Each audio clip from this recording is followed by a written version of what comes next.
Now, what in the hell is this? A random video dropping on a Monday night? Well, let me tell you, this is called the Retrospective. This is something I do over at my site, dgen75.com, every single week for all my members, because I think that, a lot of the people that you get your DFS advice from and your picks and your plays and all that, if you saw how much they actually won, I think you would probably be a little put off by it, right? So what I do is I try to have full transparency. I go over my week every single week, good, bad, or indifferent, and I'm very outright about how I did and share all my numbers. And this week on my retrospective, I had a lot of people say they particularly enjoyed it and that I should post this. So you know what? I'm just posting this one so you can see what it's like every week over there and get an idea for what these retrospectives are about. If you find you like it, I encourage you to come check out dgen75.com, sign up for my newsletter, and just get a free week, and then you can see if you really like it, right?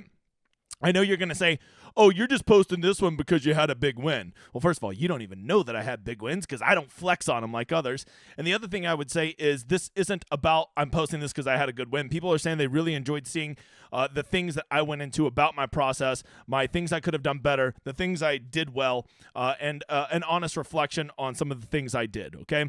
And if you think that I'm just posting this because I win, I encourage you, go back and watch them. They're all archived on my site. You can go watch. I certainly do not win every week, and anybody that tells you they win every week is full of fucking shit, and you should run from them.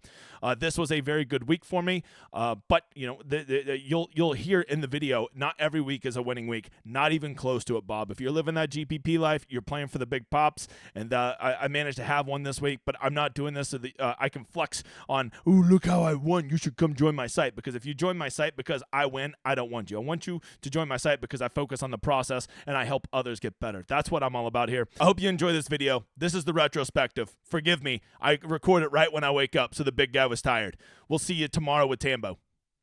Ooh, Chad. It is Monday morning. If you can't tell by these eyeballs, the big guy just woke up. What is it? 9:42. Thursday, basically from Wednesday night. No, all day Wednesday through Sunday, we'll say at about 4 o'clock. I just don't stop. Like, I just go. I got the golf, the PGA shit. And then we have Thursday Night Football. Then I got to get the stuff out for Round 2 Showdown for PGA. And then there's college football. And then Round 2. Dude, you know how much. For all of you that watch all this content, you probably just tired as I am. Okay. And I build a lineup or two also, right? So, big week. If you didn't see the screenshots, very exciting week. I love these weeks. I guess just to give a little perspective, I said this last night talking to some of the staff, and I reflected on it. I was like, wow, what a fucking profound thing to say. I enjoy winning more than I enjoy the money, which I don't think is very healthy. I think you should probably enjoy the money from DFS more than the winning, but I just really enjoy winning.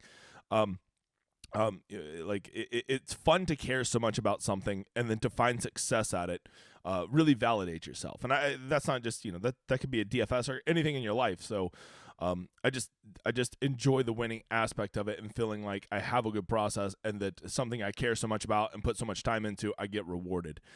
That's what's fun to me. Yes, the money's nice, but for the first time, this year is the first time in forever I haven't had to rely on DFS to pay my bills, right? So now all that money's just just a cherry on top, right? I have a new career called being a fucking content creator, which is so weird. Let's talk a little bit about it, okay? We'll always do the same order, PGA, then NFL, then college football. The reason I do that is I just think that if you know me, PGA is number one in my heart, and you probably also, I would say the vast majority of our members play PGA. And for all of you guys that have signed up during the football season, which has been a crazy amount of people who've signed up for football, never thought football would take off in year 2 this well, please Jesus, okay? You don't need to do this swing season golf. But when January rolls around, football's starting to wind down, and it becomes golf season again, please try golf, okay? I got about 30 or 40 people converted to PGA last year. Let's try to make that number a little bigger this year. Let's try to get 50 people who've never played PGA to come over, okay? Because there's multiple hundreds of you here for just the football. I'm telling you, try out golf. It's fucking fun, bub. I'll try to get the editor to put little timestamps on here in case you don't give a shit about how I did at golf, but it won't take very long to talk about it. All right, here you go. You can see here's my actual player pool from this past week at golf. I really, Wednesday night when the weather updated, I had told you guys that I was leaning towards a PM AM wave edge. And then it just so happened that literally every guy that I was wanting to play was already a PM AM guy, right? Like guys that I was really dead set on playing was like Hadwin, Shank, Hoagie, Dumpy Bow, Nick Taylor, Callum Tarrant, Hayden, bounce back Hayden Buckley, loved Matty Schmid from the Sleepers While I'm Sleepy, who ended up doing great. I think he ended up backdooring like a top 20. And Troy Merritt, right? So that was my player pool. Tom Kim was just, I had to play him. I wasn't in love with Tom Kim. Of course, Tom Kim's always a good play in a slapdick field because Tom Kim's fucking awesome, right? But really, if you want to know the real truth, the main reason I played Tom Kim was simply just because he was the only expensive guy in the PMAM, and I knew that I had to spend my salary, right? So Tom Kim, thank God, got into my pool because he was in the good wave because he did win the tournament. And a great mathematician once said, your lineups will do better if you have the winner in them. Archimedes. From there, if I'm being dead honest, and let me just tell you something, guys. This one hurts to confess, okay? I liked Nikolai Højgaard this week, right? I really did. If you watched the stream Wednesday night, I made the video saying, big pimpin' because he's a Højgaard. And it was a good video, by the way. Very good. Some people are saying it's the best one yet. I'd go back and watch the live stream just to watch that 1 minute of just pure entertainment. But when the Weather Edge came out, I was like, do I really want to play him? But I had already made the video, all right? The editor had already put all that work in. I'd already done the stream. I have to be a man of it. It can't be the one guy I'm playing and then not playing him, right? That's some low character shit. That's something a tout would do. So I had to play him, right? And I did. He made the cut, right? But, he fucking sucks. Okay, he does make a lot of birdies, which was the reason I liked him. But that guy makes a fucking bogey like they're going out of style. So you can see literally everybody in my player pool was from the PMAM wave, except Højgaard because of the fucking video. If I'm being honest, he wouldn't have made it most likely if I hadn't already made the video. But so be it. All right, so I headed into Sunday. You can see right here, you go search by win chance. This was in the 4max 250. Once again, I only played the 4max 250 this week. I just don't love the contest. I'm not going to play in a contest just to play in it. I stay in good structured contest, okay? You'll see throughout this video, I try to be a man who lives what I preach. Okay, it would be very insincere not to tell you guys to pick the good contest and keep your player pools tight and play the game and don't have picks and all that. And then I'm just sitting there fucking spamming millionaire makers playing 97 players every week, right? That would be very insincere, and that's not who I want to be. You can see heading into Sunday, I had the second highest win equity of anybody in it. I was sitting in third place, but one of the guys ahead of me was only a 5 of 6. So I basically was sitting number 2 to win it with about, right at a 18% chance of winning, right? So, 2 and 11, basically. Sunday didn't go well. Didn't go well at all. You can see, looking at my lineup here, Højgaard just shot a 1 under. Tarrant shot a 1 under. Buckley shot even par. And with as easy as the course is playing, those are horrific rounds, right? You might as well be 6 over, right? They're just terrible. I had an 80% chance to finish in the top 5. If you go back here and look, it was right at 80% chance to finish top 5. This lineup dropped all the way to 13th, and then at the last minute just started shooting back up to 5th. So I ended up backdooring 5th place, mainly just because a lot of my guys were getting those all 4 rounds under 70 and stuff like that, right? And I just had, because the 6 of 6 rate this week was only like 5% in this tournament, and I think there's only like 300 people in this tournament, so you're only talking like 15 people on the entire fucking contest who had a 6 of 6.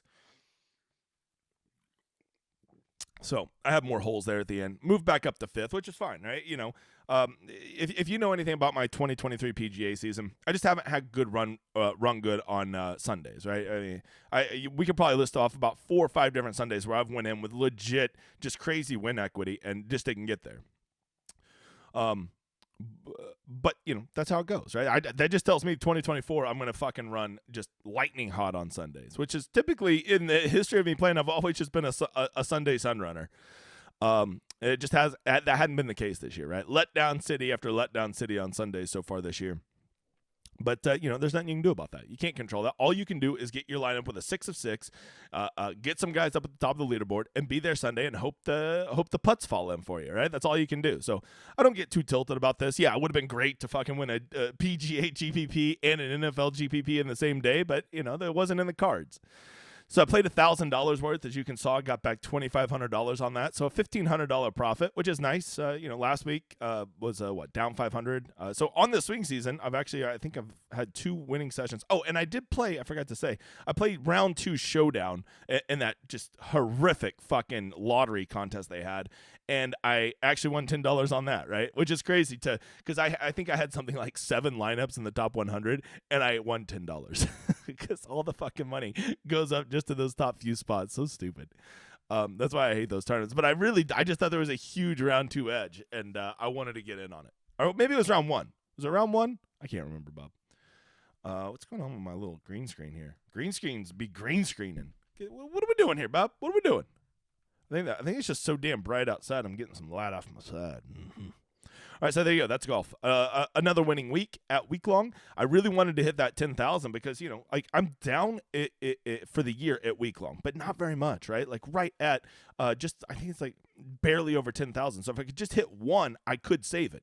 Now, fortunately, I'm up a goddamn metric ton at Showdown, so I'm still up overall at PGA for the year. And I just keep, the little weeks like this, you just keep hacking away at it. It'd be really cool if I could save my year-long, my week-long for the year. But, we'll have to see. This was a good start. Had some bullets up there. It was good. It was a good week. Okay, that was the lineup. All right. Why did it do so well? Well, Hayden Buckley and Callum Tarrant, but they didn't do well. But those were my 2 leverage pieces. You see, I played some chalk, and then I made some nice leverage plays. Just like I tell you guys to do. You don't got to get fucking crazy with your lineups, especially when you're playing a weather edge, because you're already cutting out half the people in the field right there, right? Okay, and by the way, the weather got there. How do I do it? Am I a fucking shaman? How do I do it? I read the fucking weather. You see me do it. I don't get how people struggle with this. And I watch other golf podcasts. I don't think there's going to be a weather edge. Okay, all right, whatever. All right, let's move over to NFL. NFL, I really, of course I'm going to say this the week I win a GBP, right? But I was saying this last week. I told you I'm really getting my process really focused in, right? Like I feel like I know what I'm doing every week at NFL, more than I ever have before at GPPs. I really know what I want to do. I have a strategy, and I'm playing it every week. Doesn't mean I'm going to win every week, but I think you guys have noticed that I've had very solid results every week, and even when I don't have those winning weeks, I'm getting back like 50-60% of my money, and at GPPs, that's still pretty good, right? You just, as I told you, just stay alive. Eventually, you'll hit a big one, right? Flesh wound, home run. All right, so part of my process is, and I think it can be narrowed down to this, 3 basic things, okay? A tight player pool, very, very condensed stacks, right? Not only did I only run 1 stack this week, I only ran 2 people with him in that stack, okay? And then the third part of my process is get in good game environments. Just spam good game environments, all right? What is a good game environment? I told you guys yesterday on the stream there were 4 games I was really trying to target, okay? The 4 games I really wanted to get access to was, of course, Indianapolis, Jacksonville, Miami, Carolina, Miami and Carolina, Vegas and New England, and Arizona Rams, which everybody's like, well, of course that one. Hey, motherfucker, I just said that was the 4 games I was after. And then I didn't mind sprinkle. And then I thought this Atlanta-Washington game was a sleeper game, but I just didn't love it. So I did get some Logan Thomas in there. But basically those 4 games. And then I just start Xing out games, right? I didn't play a single person from Minnesota, Chicago, except defenses because, of the weather. And another little fact, neither of those teams are good. Seattle and Cincinnati played nobody from that game. San Francisco, Cleveland didn't play anybody. I played defenses from those games, but no positional players. Detroit, Tampa Bay, only David Montgomery. And then Philly, Jets, nobody, right? See, so I'm really picking my battles on the games. And I got into the games that I thought had the best chance to be good fantasy scoring environments, right? That usually consist of good weather, more up-paced teams, a competitive total, and a high average, or teams that can get high scoring averages. So as I was doing cash this week, I only played 12 lineups in GPPs, right? Gardner Minshew was my 1 stack that I decided to go with. I got down to him and Bryce Young. And the reason I decided to go with Minshew over Bryce Young, the reason I was considering Bryce Young is I just like them to. I just wanted to get Miami pieces and play them in a way that everybody else wasn't, right? So I thought maybe a Bryce Young stack would do it. But really, Thielen was the only guy I wanted to stack with him. So I ended up going Gardner Minshew because at least with him, I had Pittman and Downs to stack. I didn't want to stack him with anybody else, just those two. And I only skinny stacked him too.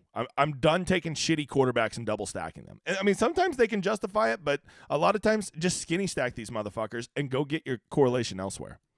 At running back, super, super tight. I decided there was no way I was playing Foreman. I had talked myself into Chuba Hubbard, but then I was like, no, if we're going to fade Foreman, we got to fade Hubbard. I'm just going to pay up and get just only good running backs on this slate. I'm only playing good running backs. And that's what I did. You can see all my running backs were 6,400 or more.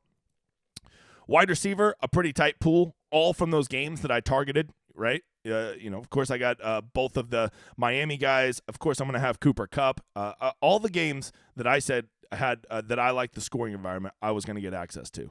By the way, this New Orleans-Houston game, I like the environment there too. So that's why I had some guys from there. In a dome, two offenses that I thought could go off. And then tight end, I only played Ingram because he correlated so nicely with Minshew, and I thought he was in a great spot. And I did not play fucking David Njoku. Hold on, it was Logan Thomas. Let me go click Logan Thomas. How the fuck what was I thinking? Okay, yeah, there you go, Logan Thomas. That was all of my plays. And then at defense, as always, I just played defenses typically that are at home, and that are $3,000 or less. That's typically my rule on defense. Okay. So that was my thing. If you want to see some of the rules I did over here on the solver, you can see I like to spend almost all my money, $49,900 to $50,000, 3 unique players, 32 variants, only wide receivers and running backs at the flex. You can see from my stacks, I did all from the same team. You must have one receiver, but no more than one receiver. So I was skinny stacking him. That means just one pass catcher. And then this was probably the biggest play I did. I said at least 2 run backs, right? I made it force every time one of my lineups had to have at least 2 Jaguars in it. I really like the Jaguars, right? So I made a rule that you must put at least 2 and at most 2 in there. Other restrictions, let's see, player groups. Oh, and then this is the other thing I did that I really liked. I'm trying to force correlation, right? So every time a lineup has Nico Collins, boost Chris Olave 10%. Every time a lineup has Jacobs or Myers, boost Kendrick Bourne by 10%. Every time a lineup has Tyreek Hill, Jalen Waddle, or Mostert, boost Thielen by 10%. You can't really see it, but there you go. And then every time a lineup contains Kupp or Karen Williams, boost Marquise Brown by 10%. Okay? So that was my rules. How did I do? I had a very good day. Out of those 12 lineups, I think something like, 7 or 8 of them cashed. You can see right there. Played in the 350 one maxes, the 3 of those, and then I played in 3 $100 single entries, right?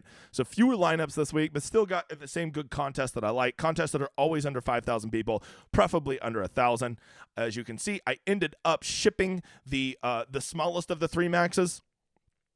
I actually, if you were on the call for Sunday Night Football, we're doing stages now. Instead of me always doing the video, we'll do stages, which is a lot like Twitter Spaces. It's on Discord, so we'll be announcing those. If you ever want to come in there, you can, I'll be going over the slate. You can hop on, ask questions. It's just a really good format. It's so much easier for me to not have to set up all this fucking lights and stuff. So I actually had this Chef Craig guy who, by the way, fucking stealing my moniker. I'm pretty sure that guy's had that for a long time, so I'm just giving him a hard time. But he had actually passed me when Zach Wilson took his sack. He'd passed me by less than 1 point, right? And then fucking the only way I'm going to pass him is I need the Jets to go score more points. I think they needed a touchdown to then take negative points away from the Eagles defense. And sure as shit, they get an interception, and then the Eagles let them score. I jump back ahead by a point, right? So ended up winning that GPP. That was cool. I just enjoy winning, which sounds like so arrogant, but like I think part of this is we all want this to be a fun hobby. We all don't want to burn through our money. We all want to win money, right? But to me, and I think if you guys, a lot of you, if you just got down into your truth, the real thing we're chasing is that fucking high, right? You love that high when you win a GPP or do really good and you win more money than you ever thought you could.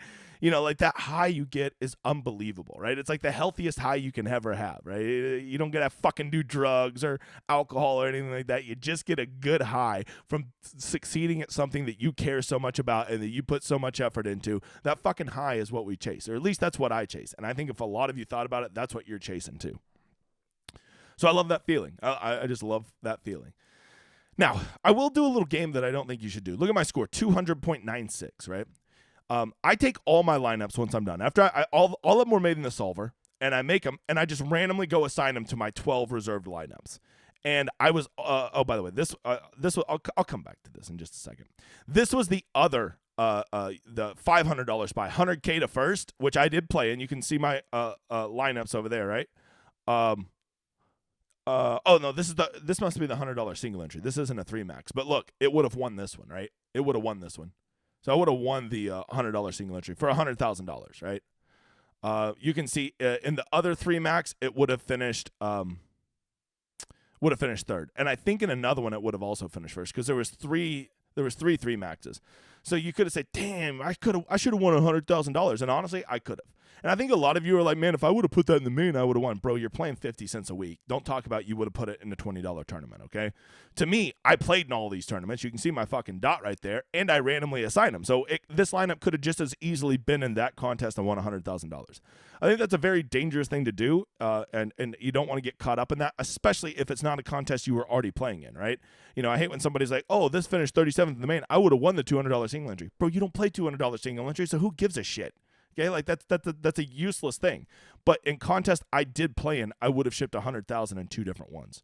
But that's okay. That's okay. Like I as I said, you know, like I think that's a dangerous game, and to me, that's a lot like golf. It's gonna find its balance. One day there'll be a time where I have my best lineup in the proper one, right? It all works out. You just can't get caught up doing that. And if you do that, you're just being a negative self-fulfilling prophecy, and you're sucking the fun out of this game. All right, back to that lineup. As you can see, I just skinny stacked Gardner Minshew. It was just him and Pittman, right? I had the double Jags bring back ETN and Ingram. And then, the big part of this lineup that I think really got there is just stacking the shit out of Miami. Yes, look, you can stack a game and not have the quarterback in it. Mostert and Waddle. I told you I loved Waddle's leverage this week, and he didn't even do that great, but he did good because what he allowed me to do with the rest of my lineup. If I'm going to play those two, it makes sense to have a run back from Carolina in there, and Thielen was that guy. And then Kendrick Bourne was a guy that I just thought, I loved that game for him, right? It was an afternoon game. It was in a dome, and all of their pass catchers were out. Everybody saying, Mac Jones sucks. Mac Jones sucks. Okay, Mac Jones does suck, but he has to fucking throw the ball to somebody. And even if whoever comes in, Cunningham or Zappy or whoever, they still got to throw the ball to somebody, and Kendrick Bourne was their number 1 wide receiver. I liked him quite a bit. And then the Vikings defense, that was one. Them and the Bears defense were my 2 favorite defenses. I hated that game. So if I hated that game, I probably wanted to get the defenses. Got lucky with the defense going off for 21, but that's what you do, right? That's what you do. You're like, but that's a road defense, bro. When you're playing in Chicago, you're basically a home defense. So that was my winning lineup. You can see I also had some other really good lineups. I finished, I had a lineup win 1,500, and I believe one of the 153 maxes. Good lineup. See, I played Cooper Kupp. I ate some of that chalk. Honestly, this lineup was pretty fucking good. This is a good lineup, man. No regrets about this. I liked Logan Thomas. I don't regret playing him because I think tight end's a cesspool. I guess I could have played Pitts. Pitts had a good game. Damn. But I wasn't playing Pitts, so I can't do that, right? You can't do that. Here's another good one I had. Got 180 points, won $1,250. You see all my lineups look very similar. You know why that is? Because I play a very tight pool. And when you play a very tight pool, your lineups are going to look very similar. And you're going to have a really good week or a really bad week because all those lineups are going to be correlated, right? And then here's another one for 750, right? So, I had like 4 good hits, right? And there were some other min cashes and stuff like that. Just a really good week overall. I think I won NFL overall. Oh, and even me and all the winners of the actually 5 of those are mine. I threw 5 Mac Jones lineups in the Millionaire Maker because I thought everybody's saying he's going to get benched. I'm playing that motherfucker. But the rest of these were just contest winners. Me and the contest winners did very well in the Millionaire Maker. So if you're ever like, hey man, you tell us not to play that, and then you're over there playing it, and then oh my god, if you've ever seen some of the YouTube comments, you tell people not to play in the Millionaire Maker, yet you give away Millionaire Maker tickets. You dumb fucking idiot! I'm paying for it. Like what are you talking about? That's as free as can be. When I say don't play in the Millionaire Maker, I'm trying to help people not blow through all their money. You fucking inbreds. God, that's I never thought that the negative of your YouTube station growing is you bring in a lot more fucking morons. God, the comments, the IQ of the comments is just going straight down the fucking drain. So there you go. That is my overall week. How did I do? At GPPs, well, I think you can just see here, I was in for about $2,000. I play about $1,800 every week. Got, we got to take out I won on that. I won about 18,500. That's how much I netted, right? After you take out how much I was in, you can't just look at that number because that still has some of the golf money cooked in, right? Won about 18.5 total, roughly. I was at down 3,500 for the whole year. Every week I come on here and I update you my total, and I told you I'm not worried. I'm actually very happy with where I'm setting. And now you win 18,500. That cancels out that 3,500, and now we're up 15,000 for the year at NFL, right? And I still got enough time to maybe hit another one, right? So this is exactly where I want to be. Up 15,000, a third of the way through the season is awesome. Feels good to get that first. I don't want to call this a monster hit, but it was definitely a good hit, right? And having my process really keyed in, feeling like I know what I'm doing. And yes, I could have fucking broke the slate with a couple $100,000 wins, but we're not going to get caught up in that game, right?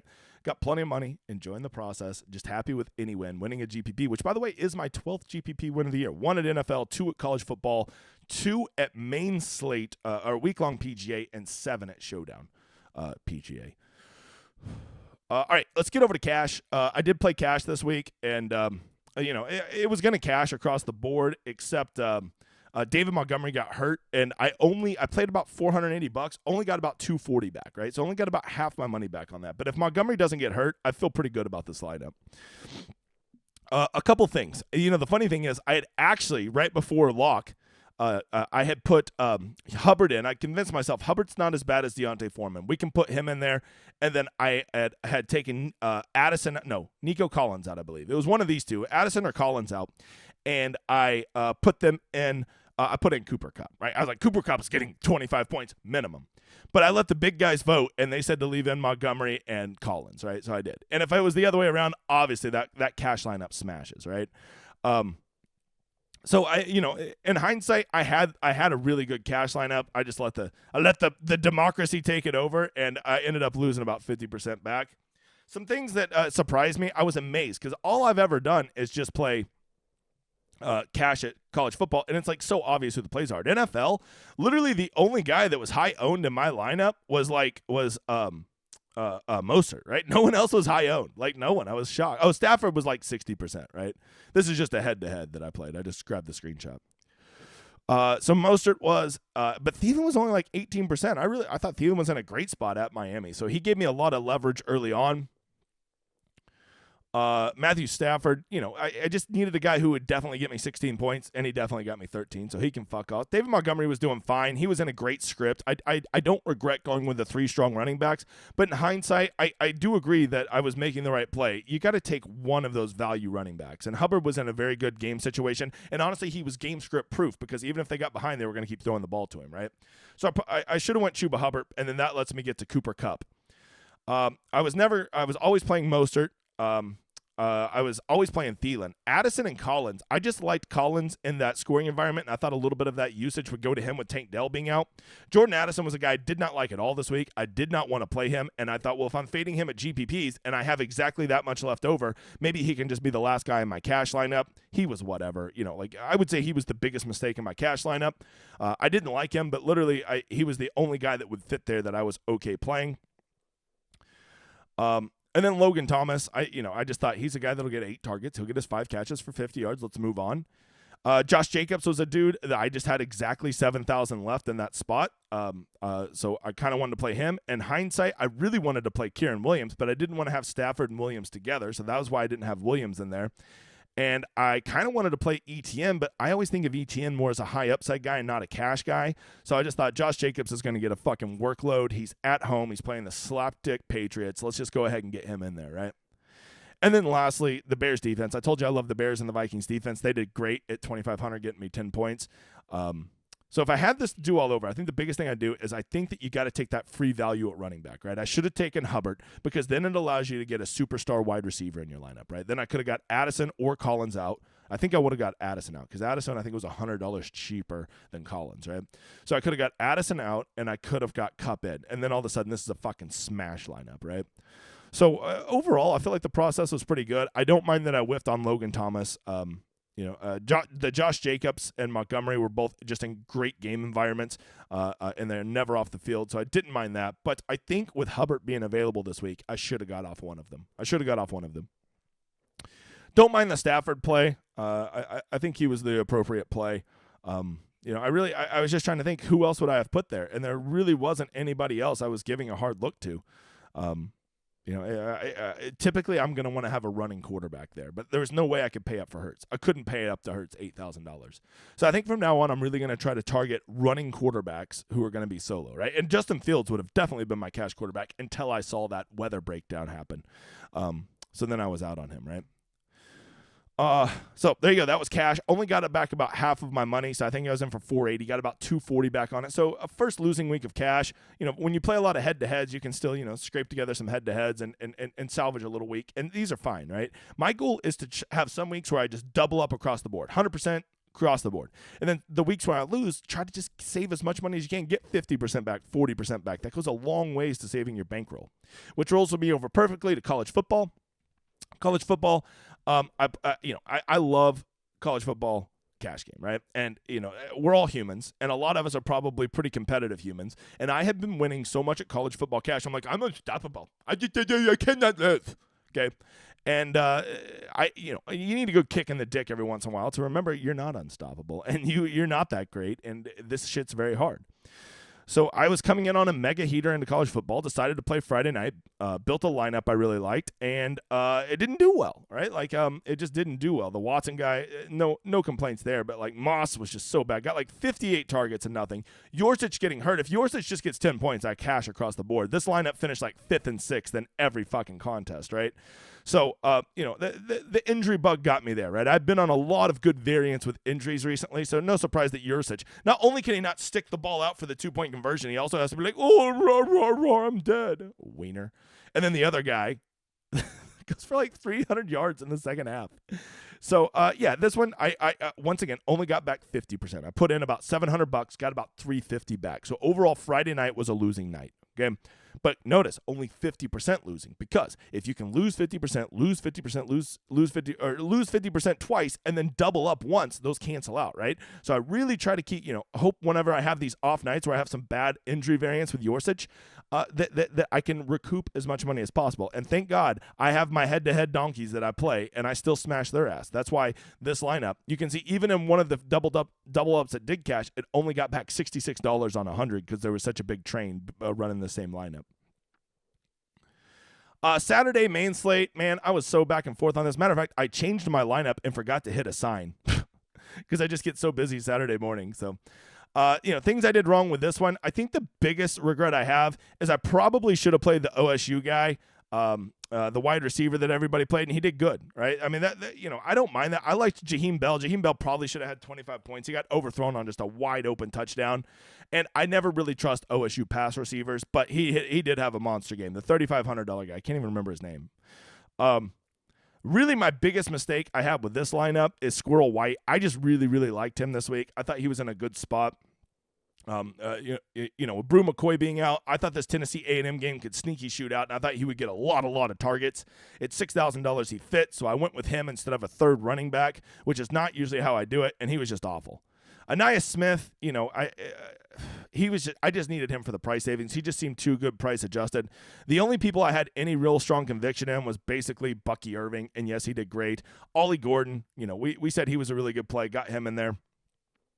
The quarterbacks, I hated Milroe and I hated Emory Jones. I think those guys both suck. But my question would be, who the fuck else was I going to play? It was such a gross quarterback slate. I could not believe how many people paid up for Bo Nix, which, by the way, on Saturday, I was actually breaking completely even. And then when Penix throws that touchdown to Ndunze right there at the end to win the game, that actually dropped me down to half. So I played about $1,200 on Saturday, only got back $600. So once again, another kick in the dick at losing half, right? So lose half. So that Saturday streak of me always winning, it's over because, reality kicks back sometimes.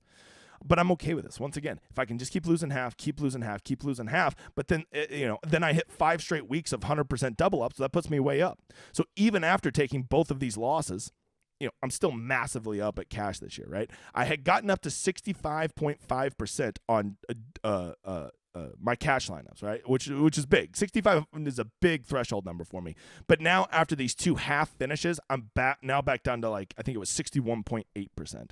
So not great. I mean that's good. Anything above 60%, you're going to be winning a lot of money, especially when you play the volume I do. But my goal is 65. Last year I shot 71%, but I know those years aren't normal. The field's getting sharper, and I'm not going to probably ever have a 70%. Again, so 61, still happy, especially just keeping these to flesh wounds.